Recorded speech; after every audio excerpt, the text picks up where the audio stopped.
किती मोठा डोळा आहे हे, आणि इथं डोळा आहे, इथं डोळा होता पण गेलाय, म्हणजे मीच काढलो आहे. आणि हे बघ, हा डोळा पूर्णपणे मोठा झाला आहे.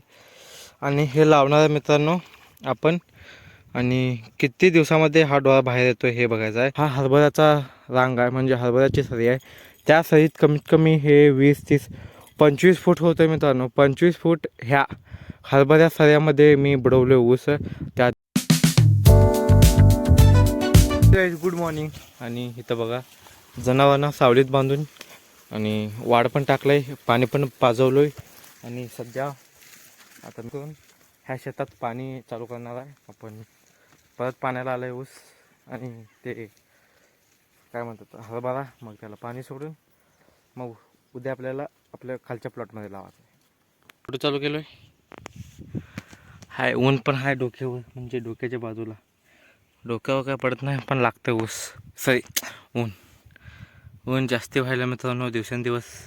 काय इतकं ऊन होतं, काय इतकी उष्णता, काय सांगू तुम्हाला.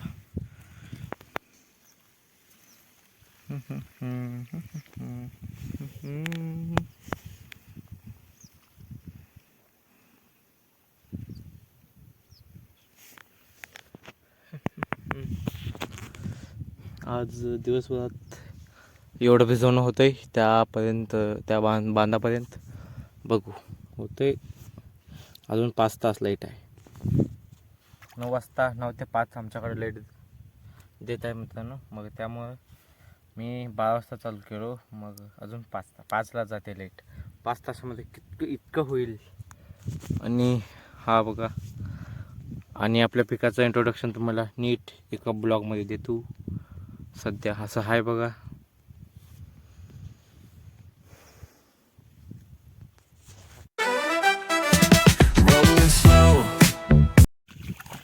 गाईज मग आता 2 वाजत आहेत, आणि 2 तासामध्ये किती शेत भिजलं आहे ते तुम्हाला दाखवतो, थांबा. जस्ट मी आता पाणी प्यायला गेलतो भेंडपाशी, म्हणजे टीपाशी. आबा बाबा आबा तर घो झाला आहे,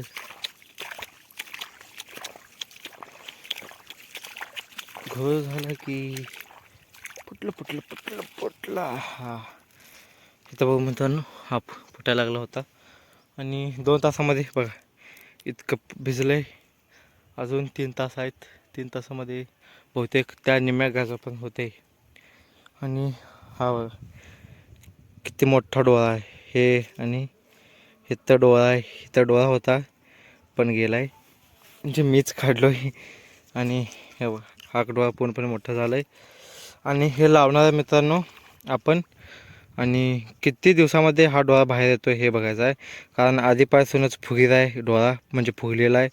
आणि हे पण बघा, हे पण फुगलेलं आहे, आणि हे पण एक्सपेरिमेंट करणार आहे मित्रांनो, किती दिवसामध्ये बाहेर येते. आणि आपण ह्याला कुठं लावणार आहे, म्हणजे हां इथं आपलं म्हणजे आंब्याचं झाड आहे. थेट आंब्याच्या सरीमध्ये औसाच्या सरी, आणि आपण इथं लावणार आहे. तुमच्या समोरच लावून टाकतो मित्रांनो.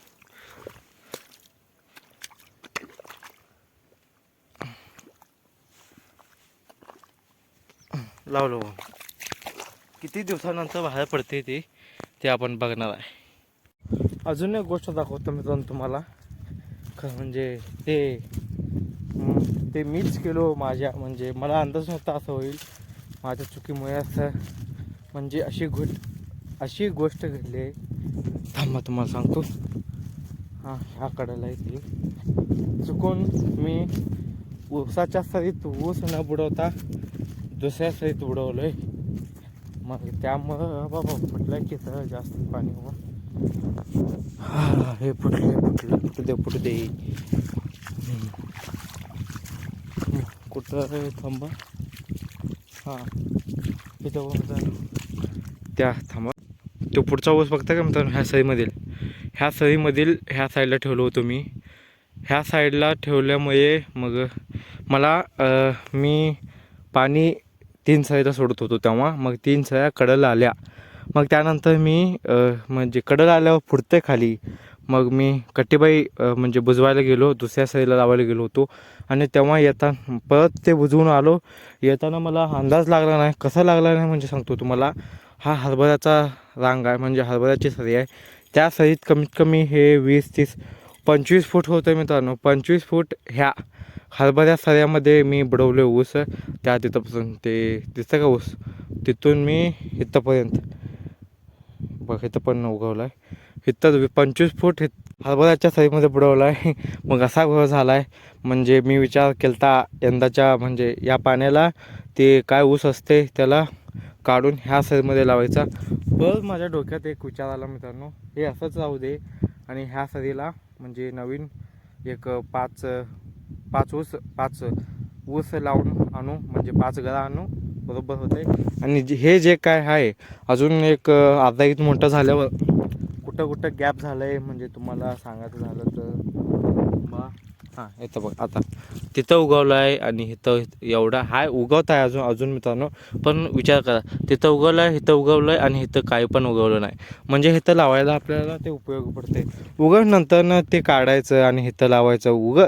घोळ करण्यापेक्षा इथं नवीनच कांड्या लावायच्या आणि ते कांड्या जुन्या कांड्या कुठंतरी असं रोप गेलं आहे, त्याचा डोळा गेला आहे, तिथं लावून मोकळा व्हायचं. म्हणजे असं ते घोळ झाला आहे. माझ्या लक्षातच नाही. मी आलो गडबडीत आलो, पाणी सगळं साचलेलं होतं.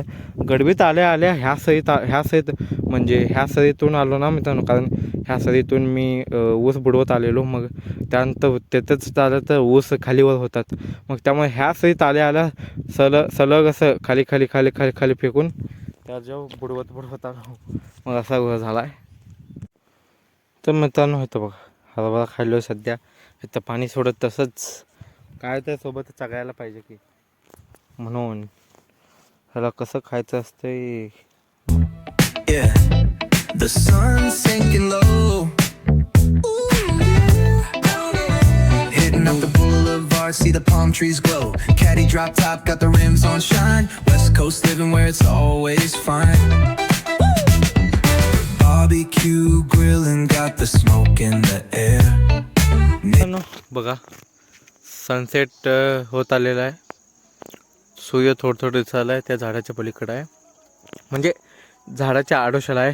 5 वाजता लाईट पण गेली. आणि हे बघ मी एक अख्खा ऊस सोडून घेतला. कसा आहे मग, पांढरा एकदम.